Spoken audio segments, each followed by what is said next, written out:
Hey guys, this is Odinsu and welcome back to another video on this Booktober season. In this month of October, I'll be posting every day leading up to the Halloween. I have been also working for months on this video, so make sure to leave a like and a comment to keep that engagement going. And if you are new to this channel, then make sure to hit that subscribe button and also turn on the bell notification. I'm also doing a giveaway on this channel, so stay tuned to the end of this video to know more details.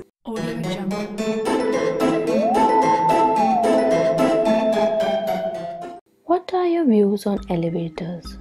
Do you find them creepy? Do you feel claustrophobic? Or you couldn't care less? But elevators are one such a many inventions which can go from 0 to 100 real quick. And no, I'm not talking about the floor of the buildings. There may be many myths and urban legends in relation to elevators. We have the Alyssa Lam case, wherein a girl in a hotel was found in the water tank after acting strange in the elevator. We also have the infamous elevator game. But today or tonight, we shall talk about the Elevator Man, urban legend hailing from South Korea. If you aren't a fan of elevators, then you'll definitely want to skip this one. Now, this urban legend is known as the man in the elevator or even the elevator murderer. This legend is simple yet unnerving. So, there was a girl named Haruko who was 19 years old and had high hopes for her future. She was attending a popular university in Korea and worked diligently each day to make sure she would pass. One night, she found herself stuck at the library with an unfinished project. Pressured by the society's expectation and the fear of not passing, she became determined to complete the assignment before it was due. After finally finishing it, she realized how late it was. The sky was pretty much dark outside, and she found herself chilled by the gloomy atmosphere of the empty library. She hated how scary it seemed, but knew that she had to get home. Soon enough, she arrived at the door of her home. Haruko lived in an old apartment building on the 14th floor. She entered the building and went to the elevator. Her finger raised up and pushed the button to call the elevator. After a few moments, the door opened and she stepped inside. The lights were dim yet welcoming. She pushed the button on her floor, but before the door closed, she spotted something in the corner of her eye. It was an incredibly handsome man running towards the elevator. He quickly put his hand out to stop the elevator from closing the door. Then he made his way inside and stood next to Haruko.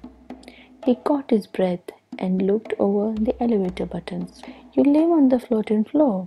the man asked, noticing the 14th button she would pass was on.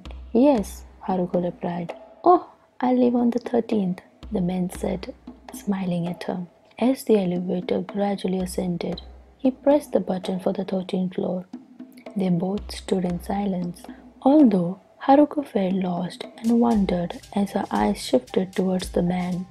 "He's certainly handsome and seemed really nice," she thought. "I wondered if we maybe date someday, or at least see each other one more time."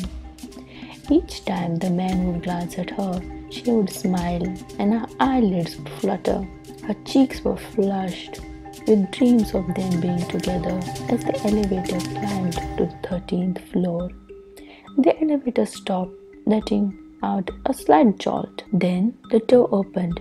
She grinned sweetly as the man stepped out and looked over at her. "See you," the man said.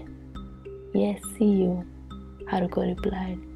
"Upstairs," he said. The man's voice suddenly turned menacing as he pulled out a knife from his jacket.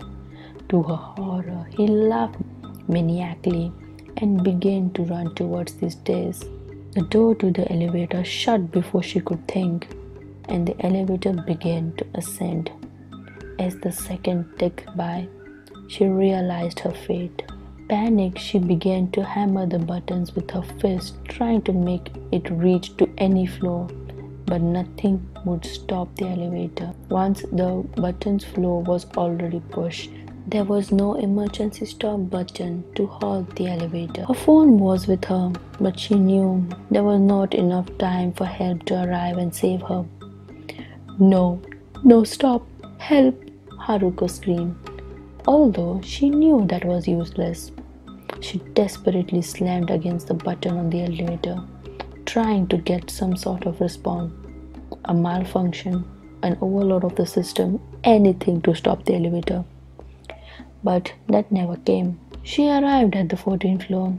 As the door slid open, the man was standing there, waiting for her with his devilish grin on his face.